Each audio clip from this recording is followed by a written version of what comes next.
There we are. Hey, hello, everybody. This is Solim Wang at WorldView. Welcome again. This is where we explore everyone's perspectives on things that can broaden our own worldview. Today, we're going to discuss what is going on at South African universities, what's going at UCT, should we be watching other universities, has it happened silently in other universities, are the NDAs being signed all over the place so that people don't know what they should be knowing in South Africa? To help me in this discussion, I have Sara Gon, who is from the South African Human Rights Council, and Frank Ball. Frank Ball is an accountant who has experience in looking I always say accountants and auditors are like the financial gynecologists. They see parts of organizations that other people don't see. Welcome, Sarah. Welcome, Frank. Thank you, Sally. I have been trying... Sorry, can I just make a correction? I'm from Institute of Race Relations. Institute of Race Relations, I'm sorry. Sorry. Thank you. Yeah, that's fine. So I've been trying to catch up on what's going on at UCT.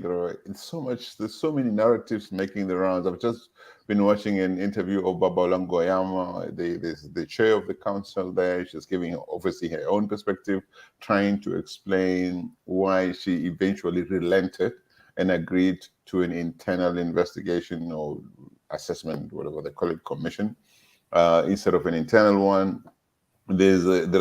There are now calls of potential or possible attempts at a coup d'etat at UCT.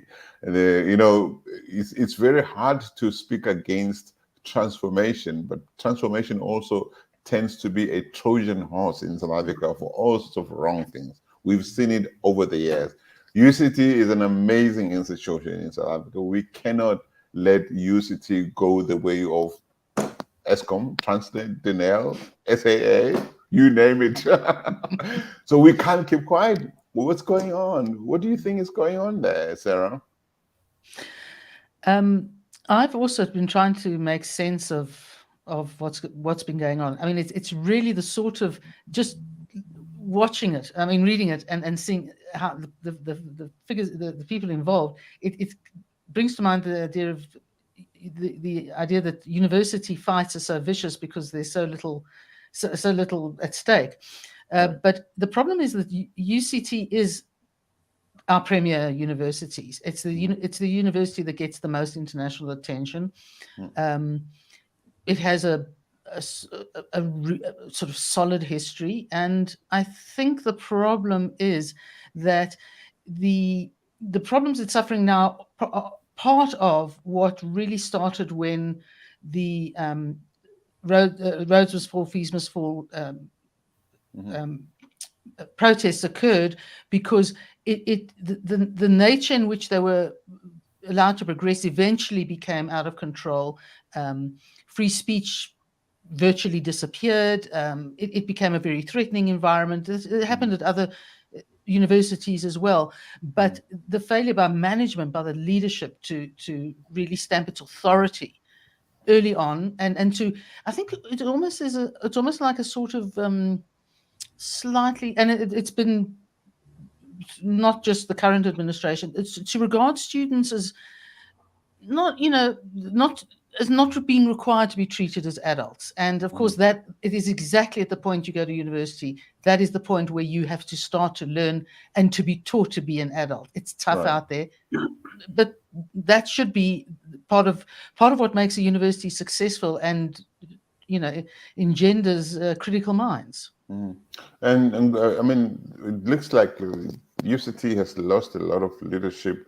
People who've been around for years, who've been part of the pillar that it has become, as it were, since the arrival of current Vice Chancellor Mamoketimo Pakeng. What is going on? I mean, is it these accusations of her being a bad leader? Is it? Yeah, are they I am under the look. I'm not particularly expert on this, but the impression I've had in reading about her leadership over the years has been very sort of almost two-sided. On the one hand, she's very much treated students as if they're her children, which they're not, and on the other hand, quite a lot of reports before this have indicated that She's a person who doesn't listen to advice, and sometimes short circuits processes that.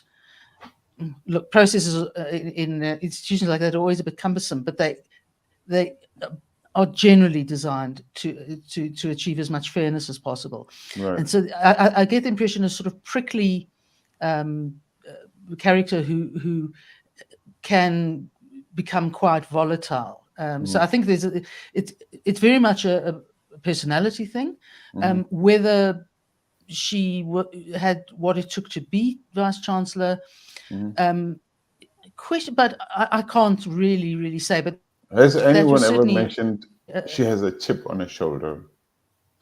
an issue raised when. I don't know. Chip on the shoulder means that there are self-esteem issues. Usually people with self-esteem issues have to work harder to impose themselves, right? They have to, like when they enter a room and nobody stands up, they say, "Hey, why are you not standing up?" That's what people with chips on them do. Well, is she like that? The impression I have with her is that she was very out there type of personality, and which suggests possibly that it actually may be the opposite problem, in that, you know, most of us, whatever positions are, leadership, management, we have to run and learn at the same time. We run an organization and learn how to manage it and how to manage people, but particularly it's something as sort of complex as a university administration. And perhaps there's a lack of being prepared to to learn what is required, because I mean it's a daunting task running a university as substantial as UCT. But there's no doubt it's been dropping in the rankings for what the rankings are worth, and you know it's almost like, you know, if UCT is losing its edge, what's happening elsewhere in the country? Right. You seem to be struggling to remain polite to the situation, to remain diplomatic, Sarah. And it's funny. I'm not. I'm a little bit sort of forthright as my colleagues.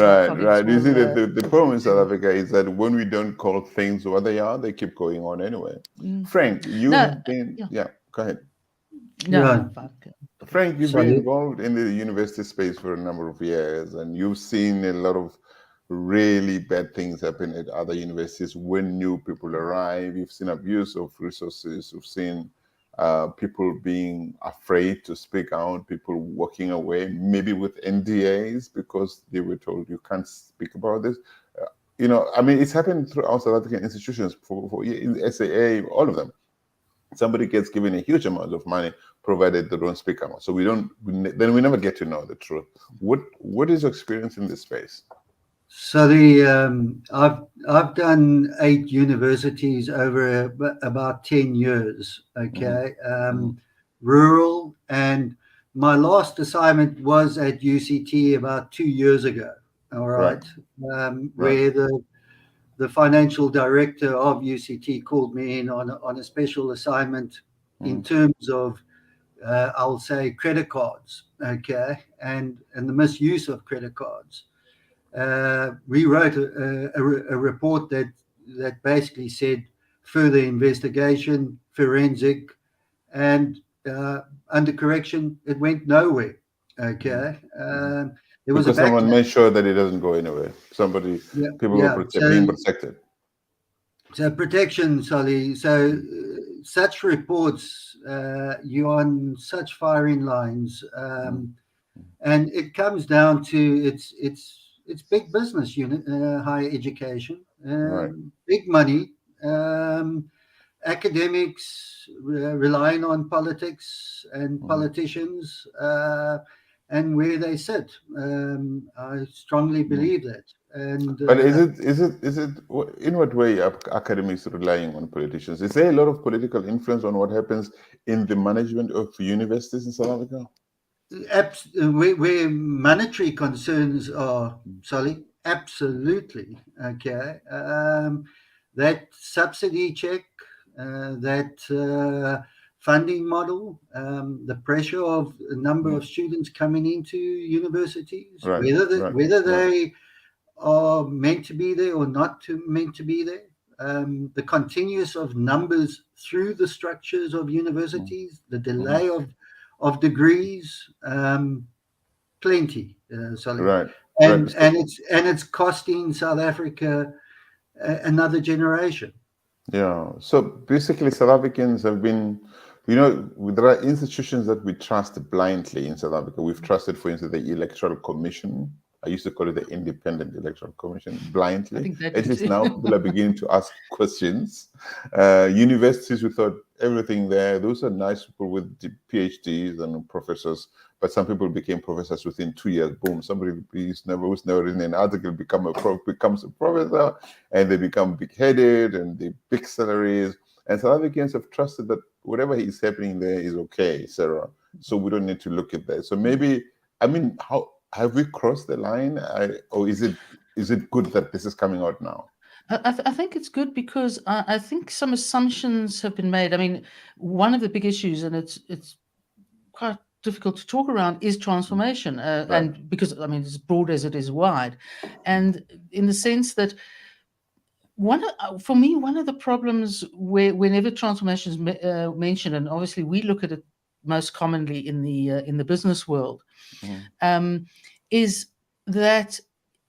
And there's something sort of almost creepy about legislation that usually covers this issue, because the reference to demographics is it's not a matter of not wanting to reach it. It's just that it's not reachable. Right. And partly Why is that's it a not recognition reachable? that people are individuals. So you'll tend to find that some groups predominate in an area, and it changes over time. For example, probably what I know, because I've got people in relatives in the field, or had relatives in the field. At one point, you disproportionately you had a lot of young Jewish kids studying medicine. Then that changed, and the proportion of Indian kids studying medicine would become disproportionate to population. These things ebb and flow. They have a lot to do with how and when kids come from homes where there is a growth towards middle class, and the ability to afford more, and the ability to pay more attention to education.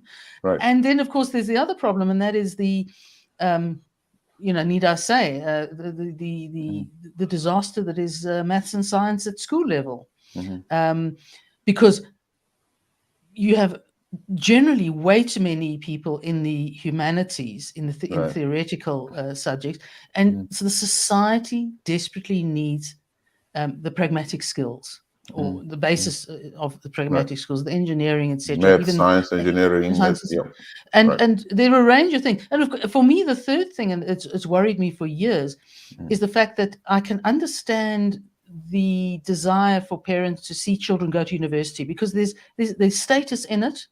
And there are prospects in it. The problem is that universities everywhere in the world are niche, elite institutions. So kids who go to it, some may need a bit of assistance, but with that assistance can manage to go through. But it's very, very tough. And I think the government in its has placed too little emphasis on going into areas of technical areas, and areas that where businesses really, really need skills. And we're ending up with graduates who sadly can't offer us the skills we need. And I think it's not confined to South Africa, but it's huge. Yeah. Look, most South Africans, Frank, Frank, go ahead. Sorry, Sully.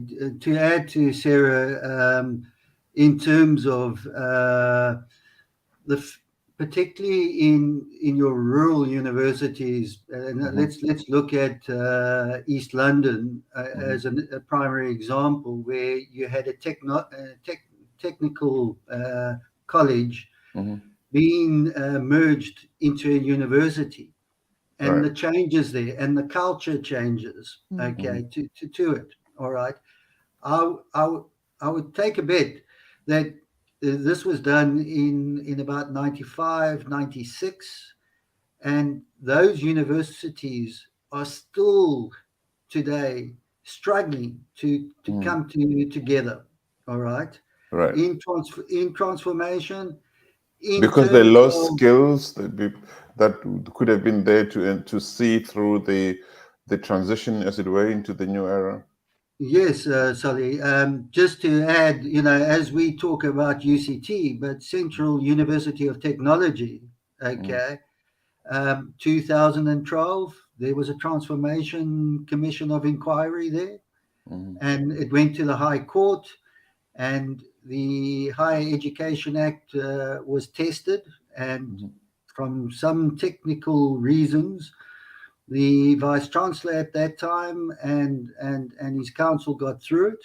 mm. I participated in that commission of inquiry. Sorry, Right, okay, right, right. and he has moved on.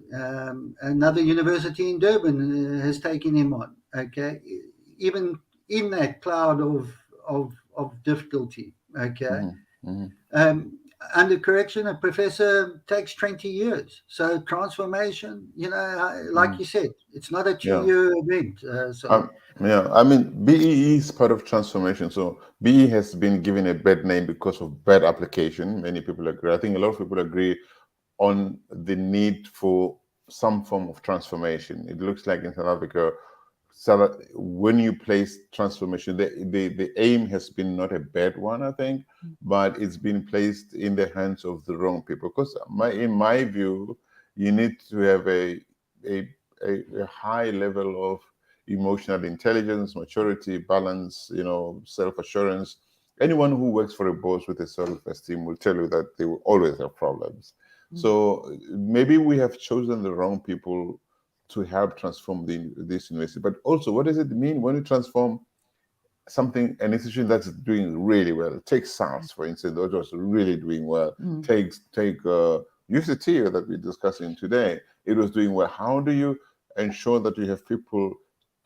First of all, you need to have a clear idea of what you mean by transformation. What if you look 5, 10 years down the line? You need to have a sense of, if you close your eyes and you look down the line, what does it look like, right? So that, and then what kind of people, what kind of processes do you put in place to guide you there without losing all the value that has been attained over time? But it seems to me now what happens is they put people in there with PhDs. Not everyone with a PhD is an intelligent person. I'm sorry.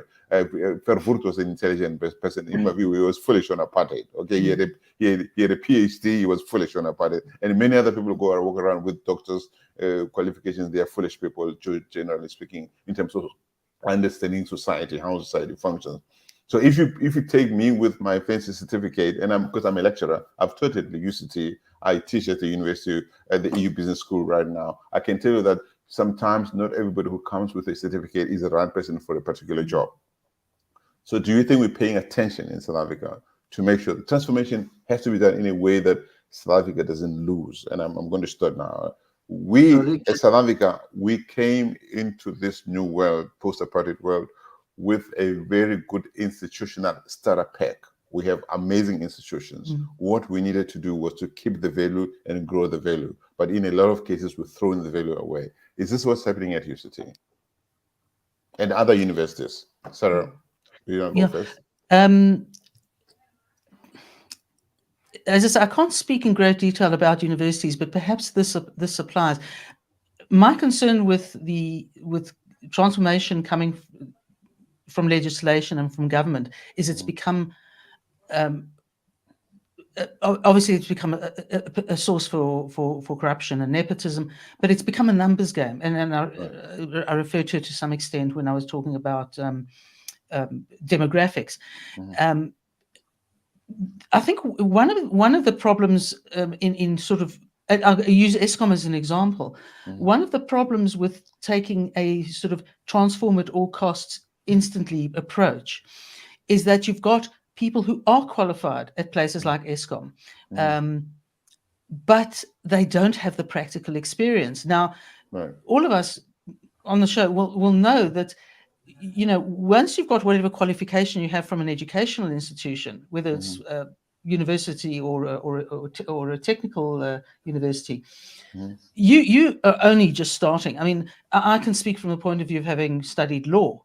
Mm-hmm. There was nothing remotely about the practice of law Mm-hmm. that the university really prepared me for. Right. What I needed to be, and this is what every lawyer does, and the same happens with doctors and engineers, Mm-hmm. is you need to work under people who have the institutional Mm-hmm. knowledge. And if you let that institutional knowledge go artificially too soon, and sadly, it's going to happen when if it's just done on a numbers game, you end up with a gap that, for example, ESCOM has, because I've seen the COO a number of times say they do have qualified people, but they don't have the experience, and But that is crucial.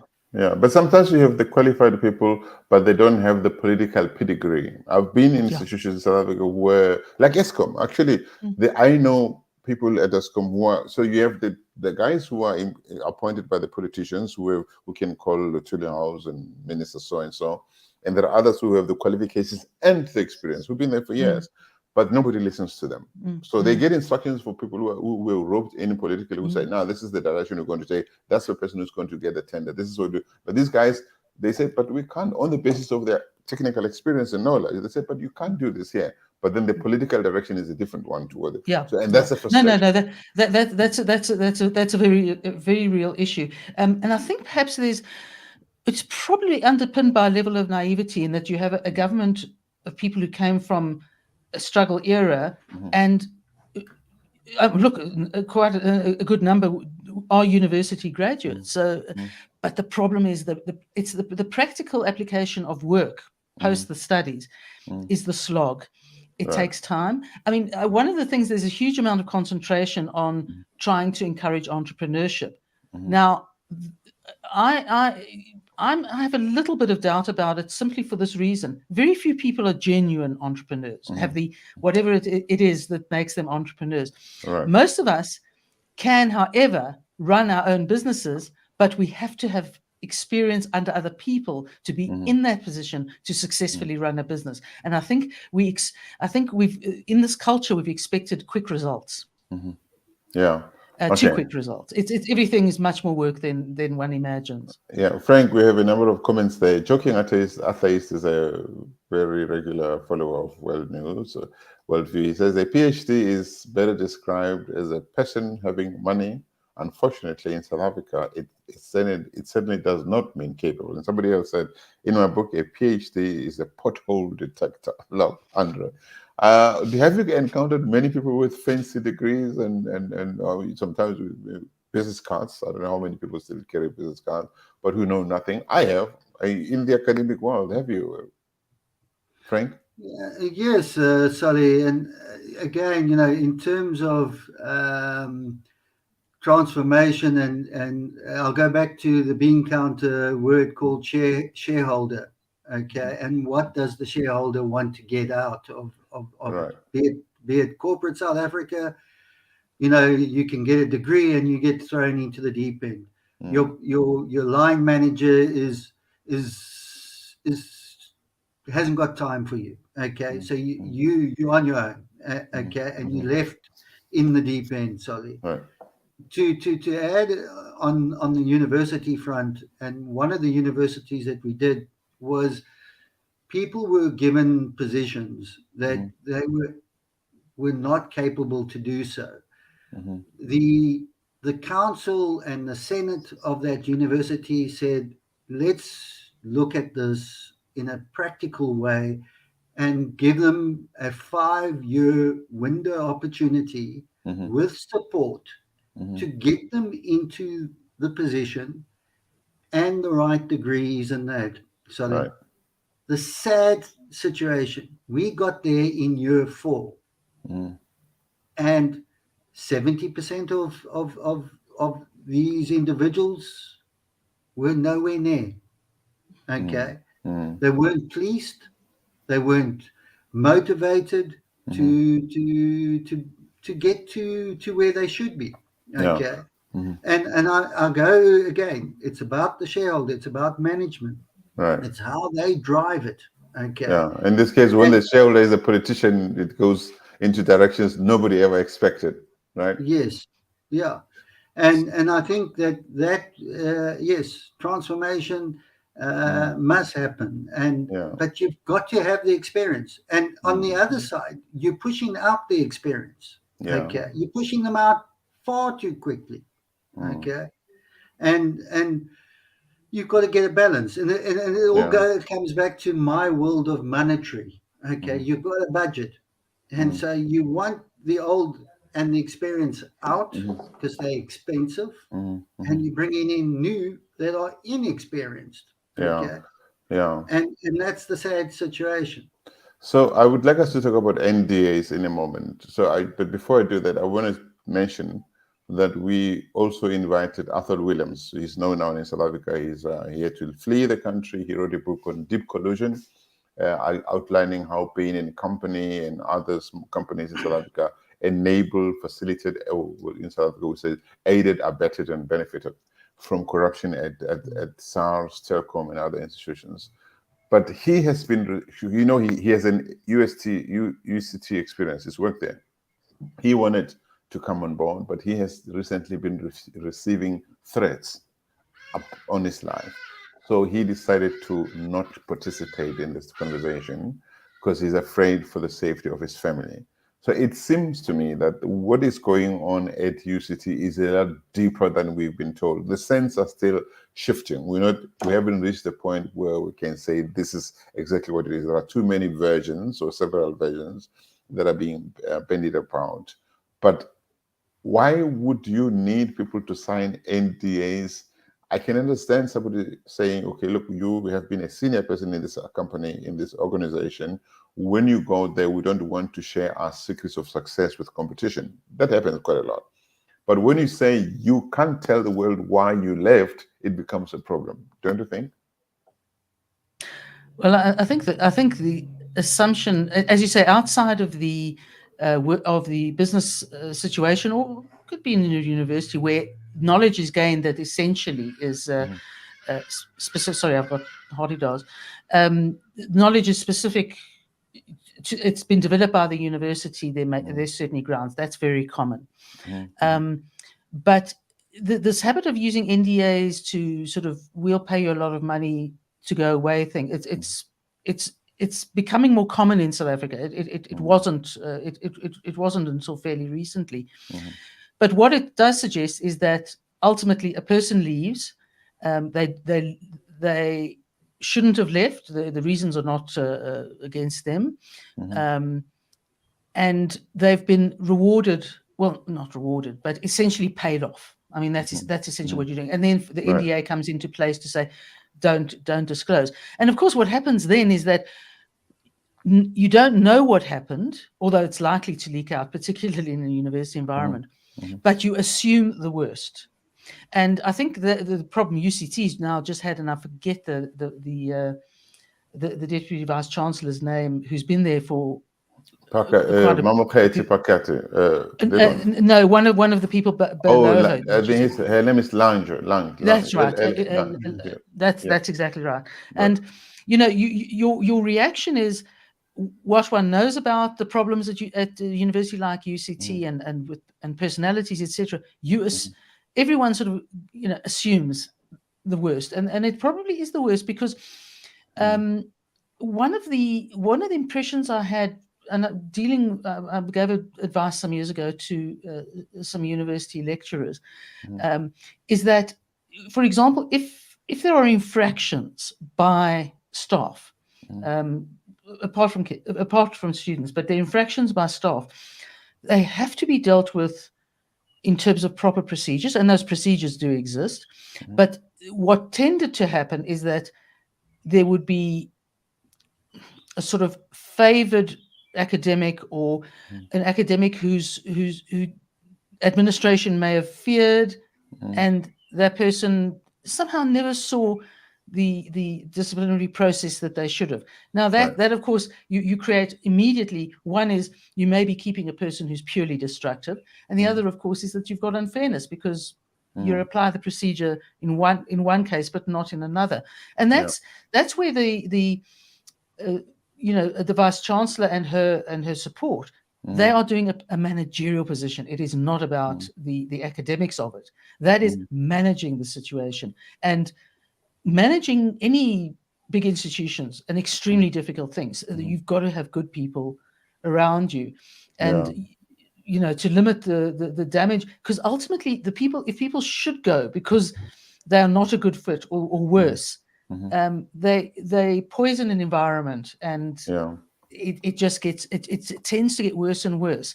And very often, I mean, I certainly used to find in the business sector, if you got rid of a person who was problematic in a whole lot of ways, it changed the culture of the environment, and You mean it makes a it different better? place to work in. Yeah, it makes it better because people.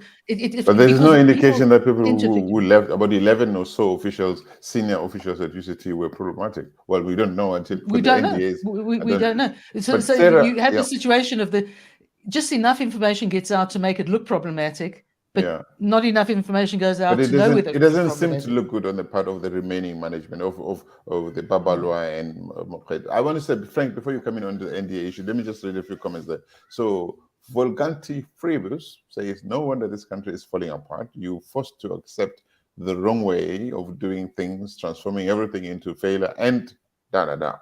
That's not a word I'm not going to pronounce here. Not a good word. Andrew says it isn't so much that people have degrees or certifications. It is that they do not have the cognition, en français on dit cognition, to perform in areas where there is ambiguity and uncertainty. That is the problem. And another one from JP de Villiers, transformation you were speaking about starts at high school. We need to change the culture and approach to learning to ready folks for the workforce. I think, and then joking after he comes back to say, however, does a NDA override having knowledge or corruption? Well, we discussed it. Frank, let's talk about NDAs, and I want to talk about how people transition into change. I think we need to go back on, can we disagree whether that there is a need for transformation at UCT? What kind of transformation? And where are we as a public vis-a-vis what's going on there? But the NDAs, Frank, are they problematic? Are they normal? Should we coach? Can they be overridden in cases like UCT, where now things are coming out? So, well, too many people have been made to sign NDAs. We try to invite some of them, not only Arthur Williams. We try to invite 2 people to this show, to this discussion, and they said I can't because I signed an NDA. This is a problem. So, Solly, just recently in my practice, this matter has come up, and if there's of something that really needs to be brought out, from a corruption perspective, and that no matter what the document is, it needs to be done so. Okay, so an NDA can be torn up. Okay. I'm intrigued about it because normally when you go into employment, you would have a restraint of trade, which is for the secrets of business. Yeah, okay? trading secrets rather. Yeah, or trade secrets. Yeah. Yes. But when you walk out and you're a professional, you need to go and seek employment in the same industry. So restraints are also difficult to go by, and some are honored and some are not honored. Okay, but to have it in a university environment sounds very odd, because where would they be going to? Another university? And you would really want, for the good of all education, the skills that have been developed. Right.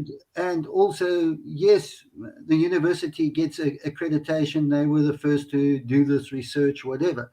But let it out. Yeah, but Frank, wait a minute. We need to make a distinction between an NDA that says, please do not go from the University of Cape Town to the University of Stellenbosch or Johannesburg, wherever, vet, and tell them and share these particular things with them that ensure that we say maybe we obtain this grant from Bill Gates or whatever. There's a difference between that kind of NDA and one that says you must go and you don't. Remember, just a minute. Many people, especially if you look at SAA and other SOEs, have over the state capture years, they were given 20, 150 million rands, lots of money. not to tell people why. I have spoken to some of them. Okay, I know that it cannot be right for people to be made to leave and protect wrong. I totally agree with you, and I find it, again, I'm going to use the word odd. Yeah, you know, it's a blackmail moment. Check, you know, both parties coming to the table, Sully, accepting it. Okay, Right. and So it's demand and then supply. sorry. There's a demand and supply. Probably, yeah. Okay. I don't necessarily need to be in education ever again because I've got the right check. Right. Okay, Right. and then I'm, because of my politicalness, I'm sent somewhere else within some sector of government. Right. Okay, Right. and I saw that in the Eastern Cape where we established fraud and got the report out. That report still sits in a box going nowhere, and the individual was headhunted with the Eastern Cape Education Department in another sector. So Yeah. he got given I the check. I had a friend who was a lecturer at the Nelson Mandela University. I will not mention her name. She left. She, over the time, she used to invite me to speak to her students on the topic I specialize in. She used to tell me these stories of tenders and corruption and money and how senior staff were afraid. And some of the businesses that provided services into the university, even some of the people who sold, food and stuff, traded on university campuses, some of them were owned or co-owned by some of the academic staff.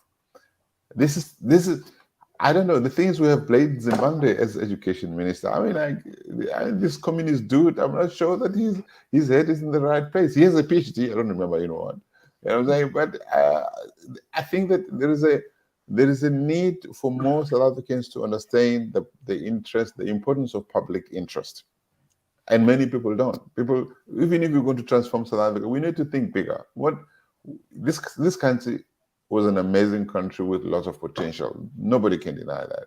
Of course, because of the history of apartheid, there was a need to create more space for Black people to play a bigger role in the economy, in academics, in other fields. But there's also, when you land a plane, you can't just land it because you're angry on emotion. You have to say, I want to make sure this thing lands, but it doesn't crash and kill everybody. But the way transformation and preferential procurement have happened in South Africa over the years, it's been like, you know what, we are on top, we're going to do our own thing. And look at where the country is. It makes me cry sometimes. It really does. Sorry, can I come in here? Your director generals of various ministers, okay, how many are currently suspended? How many of them have been signing these agreements to go away? Right. All right. Right. And in higher education, it's just recently happened. The DG has been suspended. I don't know if his case has been finalized, but do we know why he's been suspended?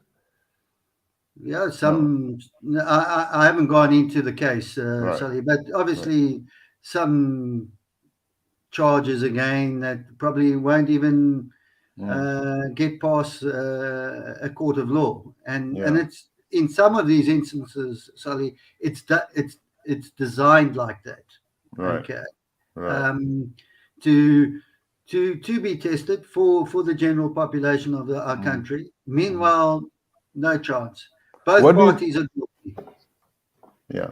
So the UCT has gone and agreed. Well, from what I've seen, internal discussion, there was no support for an internal hearing, which I'm glad it didn't go. If it didn't get the support of most people, they're going to have an external hearing meant by a judge. Hopefully, it won't be that Chief Justice in Cape Town, what is his name? The one who's constantly in trouble. Stop him, man. Because if he does, oh la la. So, what do you think is going to come out of this? I mean, Pakeng is a lovely lady. I've seen her. She posts staff of herself on Twitter dancing, wearing traditional dance. I mean, like, she's a UCT vice chancellor. For God's sake, I look at her and say, this woman. I mean, I'm sure she's an amazing academic, intelligent, all that. But excuse me, these things would not be happening under her watch. They are happening under her watch. What do you think is going to come out of this? If it's a clear clear hearing where nothing gets hidden, no NDAs are signed, what do you think is going to come out of it? Look, it's difficult to tell, difficult to prejudge. I think the fact that a distinct victory has been achieved in getting someone externally, provided it's a suitable arbitrator or mediator. I'm not quite sure. I haven't seen how the process has been structured. But if you look at, perhaps take the best example of recent times were the hearings at Cricket South Africa on transformation issues and race issues, and the comments that were made by the people in management there and in the structures there were very different to what the independent arbitrator in most of the cases found, and that's because generally the advantage of the external arbitrator is fundamentally the fact that they have no skin in the game. Right. They are there to do an investigation or make a decision and go away again. Well, provided it's not a Judge Siriti, we need to be careful even. Exactly. Yeah. But the advantage with even in the UCT situation is it would, if they were really problematic, the issue, the whole thing would fall apart fairly quickly. I have no doubt about it. And it's up to that person, as I say, either to arbitrate or to make a recommendation or file a report.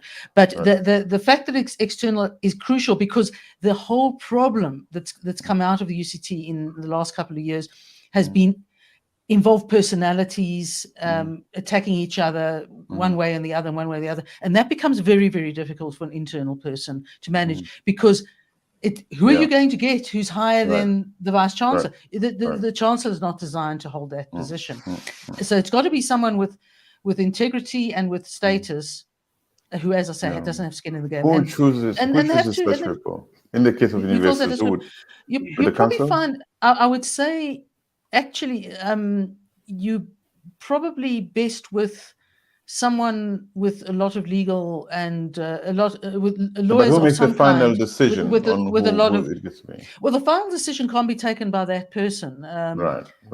That would have to be part of follow the structures, the processes that UCT has.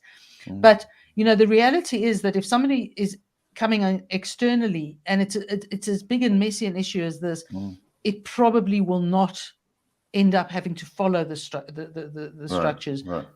Whether people will end up being persuaded to go with NDAs is another story altogether. But what it does remind us of is that,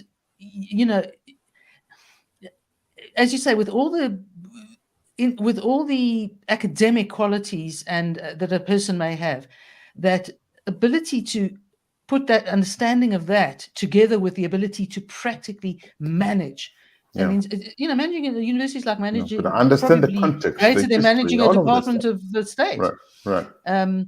So it's a fine balance, and that's one of the problems is finding the right person, given the political, the various political the undertones, positions in the overtones, the everything tones. Yeah, tones.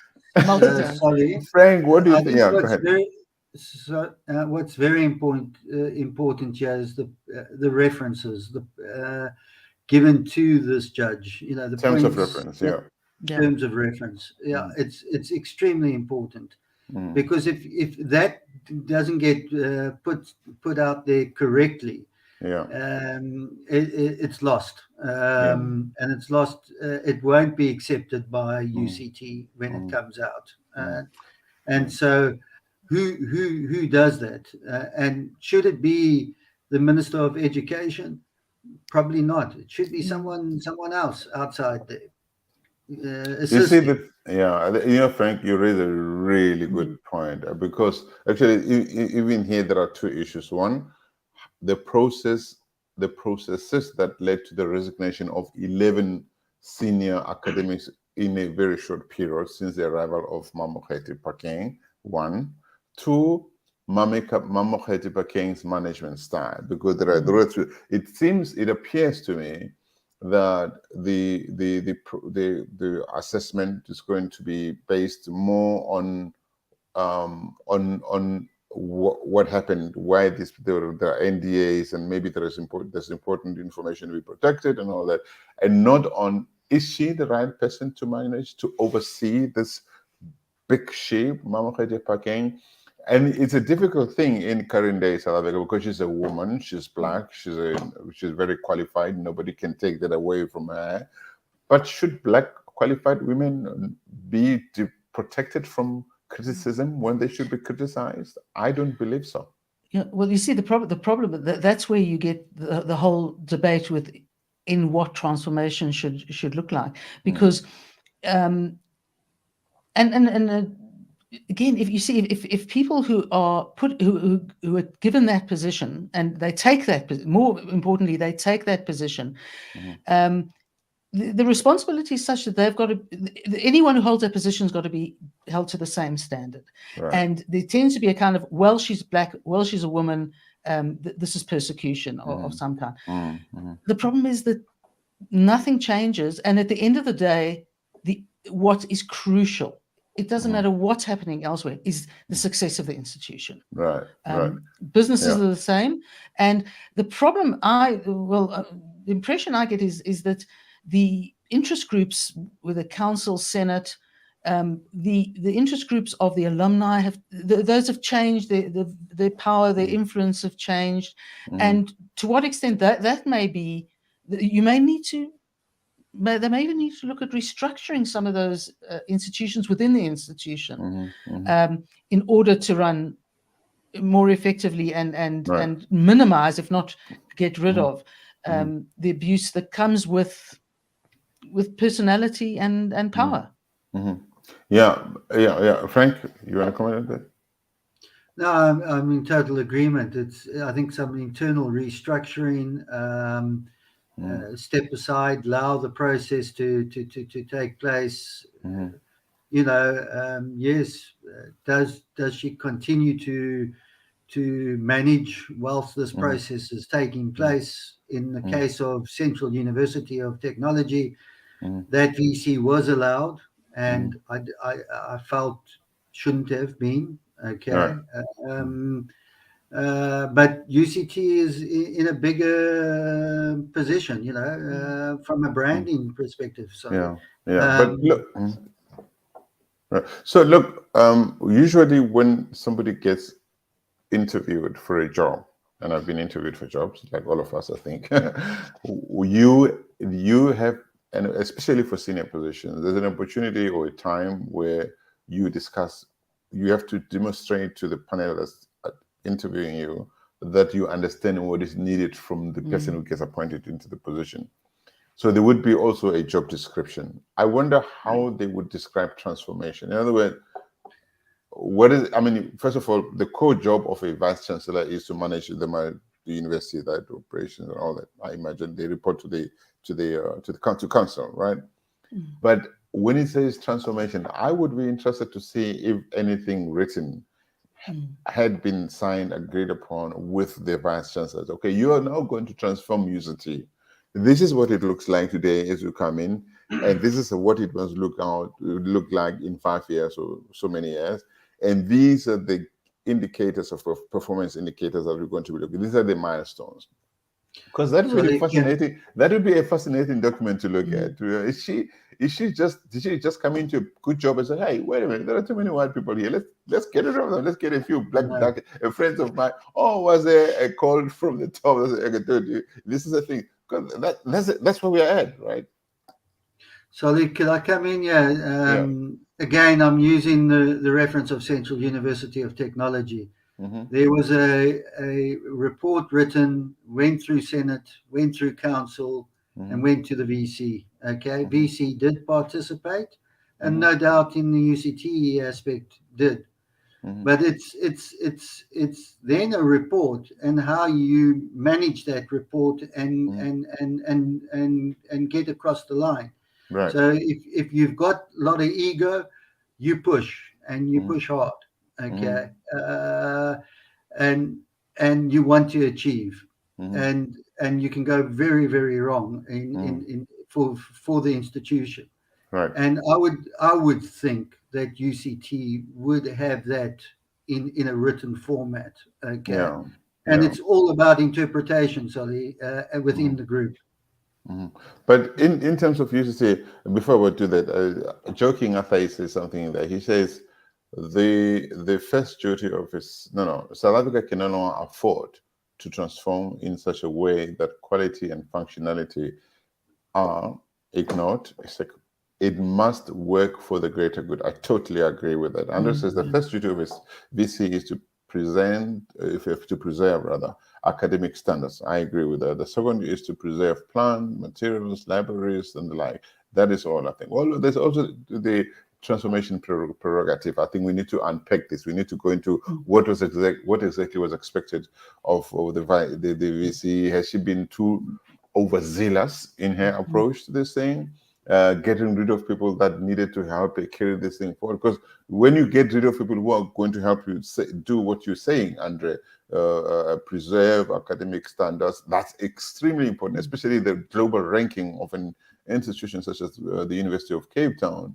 The plant, the materials, libraries, the Frank mentioned brain, the image of the university. So when you come in there to say we're going to transform this thing no matter what, and you don't pay attention to those other things, there's got to be a balance in all of that. And so it looks like she lost it from where I said.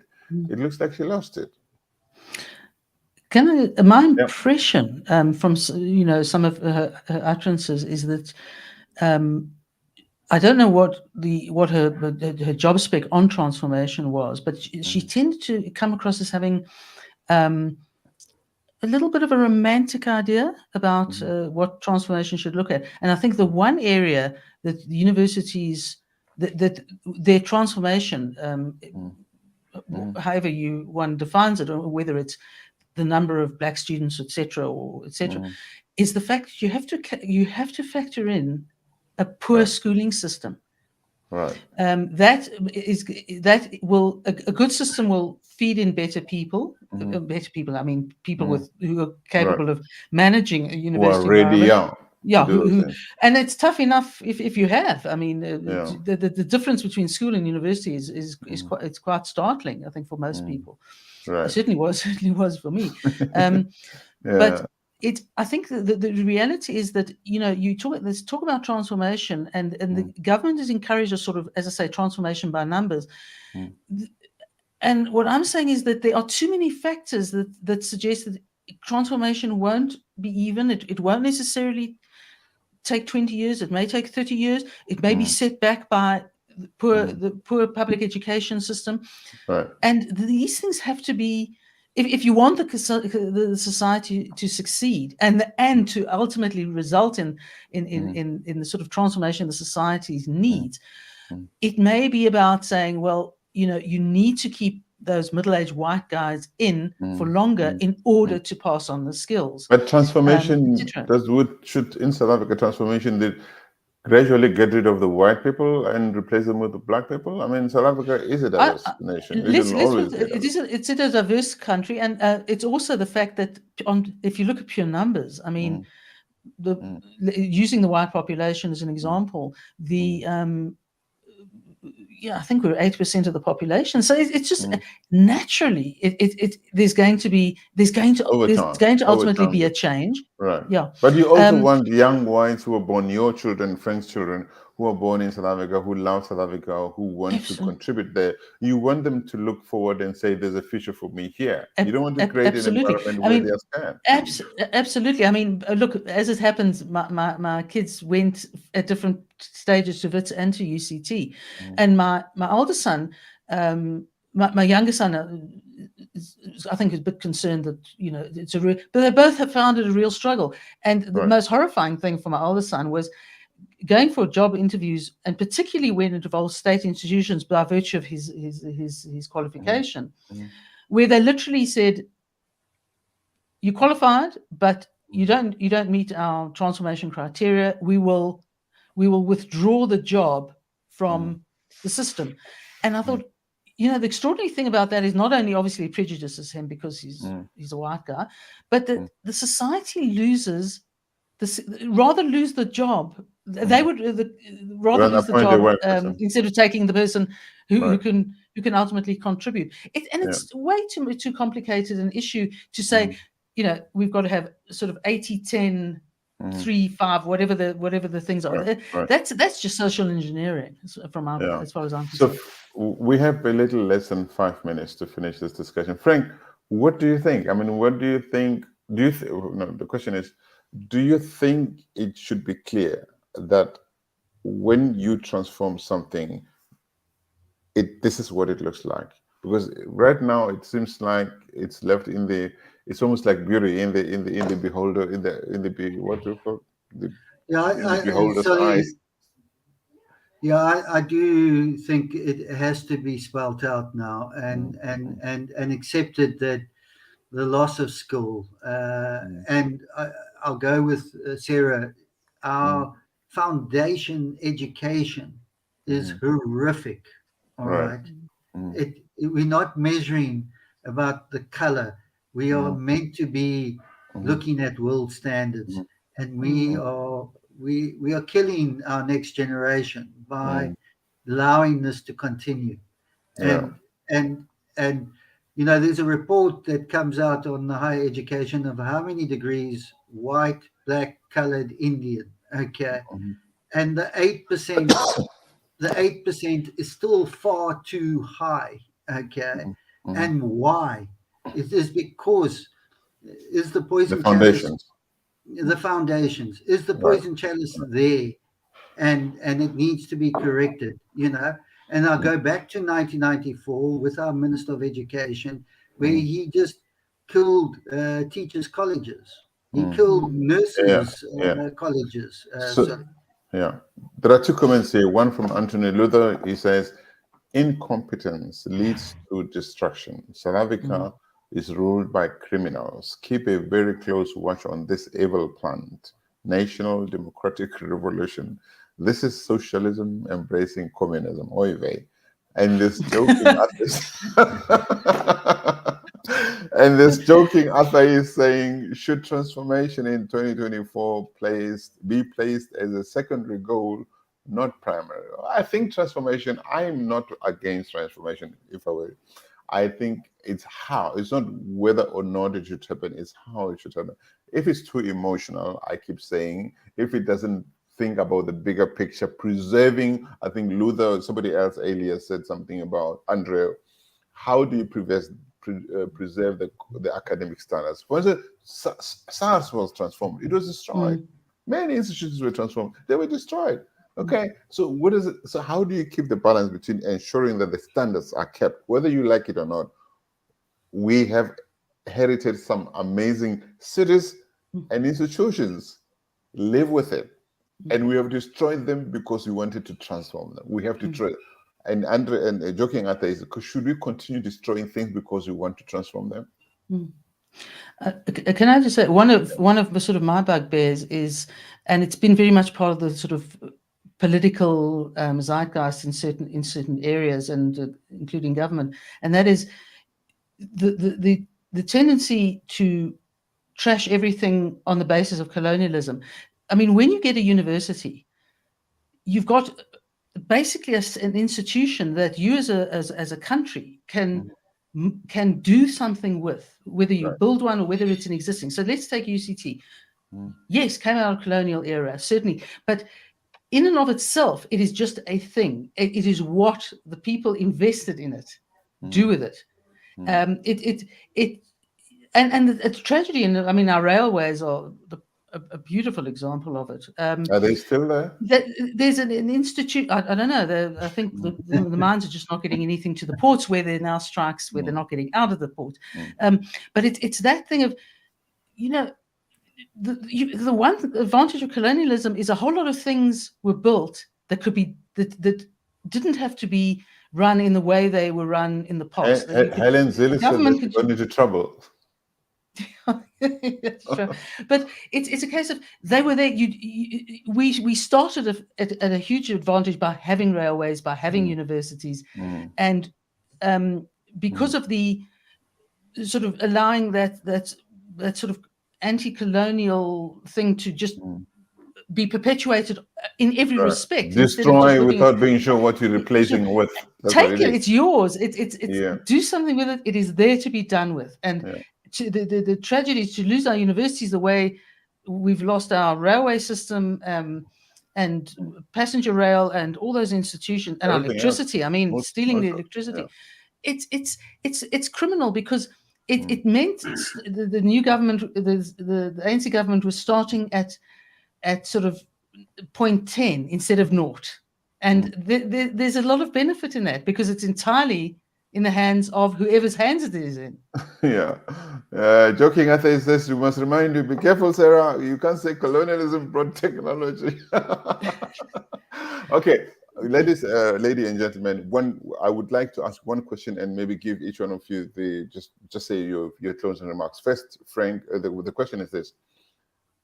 In the same way that South Africa was credit downgraded because of all the way we managed our economy, UCT is a highly ranked university in South Africa. It is one of the alongside Wits, Stellenbosch, perhaps. Do you think these things happening at UCT run the danger of it being downgraded in those global rankings? Frank, and you say your remarks, and then Sarah. Yes, I do, Sully. I strongly believe the brand is under pressure. It will lose credibility much more. Okay.